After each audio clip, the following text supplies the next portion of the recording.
So as we were looking at GBPUSD, there was an important story that I would like to bring to your attention about the advance of AI and how the rate at which AI is moving.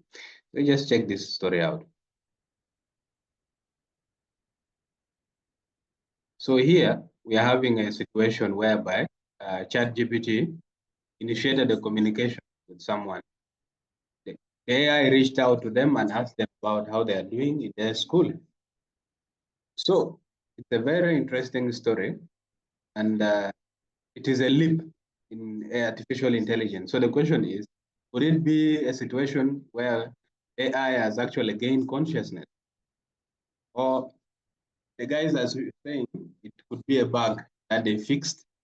But the question is, if this is real and AI is beginning to initiate fast conversation with humans, it's serious. So I just want you to check out that story later and you see there's something serious going on. Yeah. So anyway, so you check that story. It's showing you something else that is really unexpected and creepy.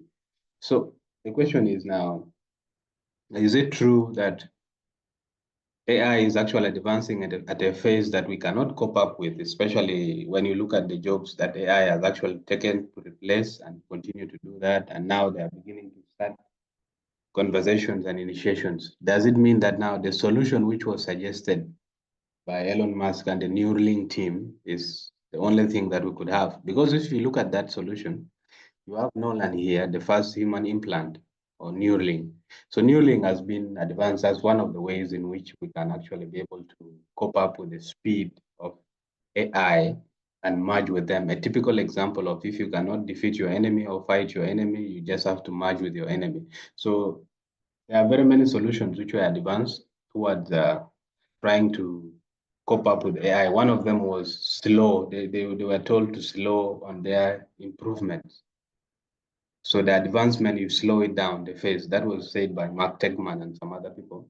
And then now you have another solution was like, okay, let's just merge with AI and become one with them.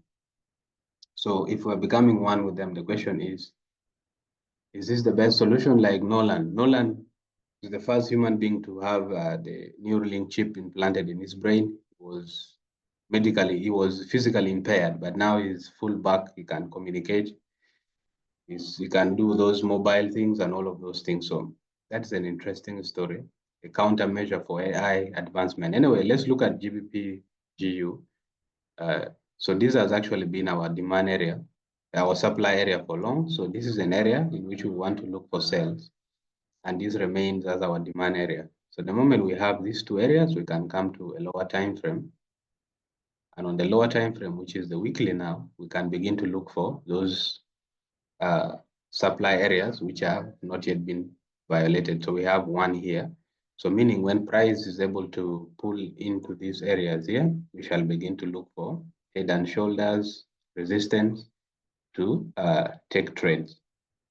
Okay, but as we plan to do that, you need to also understand that there has been a break above here. Okay, so once you have that, you can now come to your lower time frames. You come to your lower time frames, and then you also mark your key levels like that. So we have, these are our lows and stuff like that. So now you begin to realize how best you can actually look for trades. Okay, so now the market is very bullish. So you don't want to jump in here and begin to sell. The only best place where we could actually sell will be if we come to here and we get a pattern like that, then we can sell. But if the unexpected happens, because you need to be prepared in all fronts. If the unexpected happens, and then all of a sudden we have a break of this structure here, then we can begin to for trades around this region here. So this is the guardrail for this pair now, GBP/USD. This area here, otherwise it's bullish and we're looking for trades at around that level. So that's what we have to do. Let's see how it will play out throughout the week. And thank you for joining in.